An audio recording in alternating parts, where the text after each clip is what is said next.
अधिकारी असावा तर असा. धाराशिवच्या प्रत्येक व्यक्तीच्या तोंडावर हेच वाक्य आहे. त्याला कारणही तसंच आहे. गेल्या काही दिवसांपासून महाराष्ट्रातल्या मुसळधार पावसामुळे ठिकठिकाणी पूरस्थिती निर्माण झाली आहे. धाराशिवच्या बडगाव सिद्धेश्वरमध्येही तशीच परिस्थिती. पण इथल्या लोकांच्या मदतीला धाराशिव जिल्हा परिषदेचे मुख्य कार्यकारी अधिकारी मैनक घोष ग्राउंडवर उतरून काम करत होते. गावकऱ्यांच्या चिंतेसोबतच मैनक घोष यांच्या डोक्यात वेगळीच चिंता होती. कारण त्यांचे वडील माणिकराव घोष यांच्यावर गेल्या काही दिवसांपासून धाराशिवच्या गव्हर्नमेंट हॉस्पिटलमध्ये उपचार सुरू होते. मात्र 27 सप्टेंबरला त्यांचं निधन झालं. त्याच दिवशी सोलापूरमध्ये मैनक घोष यांनी आपल्या वडिलांवर अंत्यसंस्कार केले.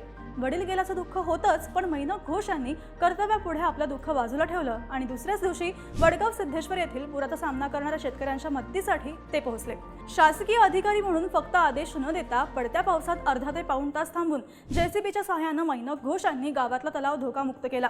वडील गेल्याचं दुःख पचवून शेतकऱ्यांच्या मदतीला धावून जाणाऱ्या मैनक घोष यांच्या कर्तव्यनिष्ठेमुळे फक्त धाराशिवमधूनच नाही तर संपूर्ण महाराष्ट्रातून त्यांचं कौतुक होत आहे.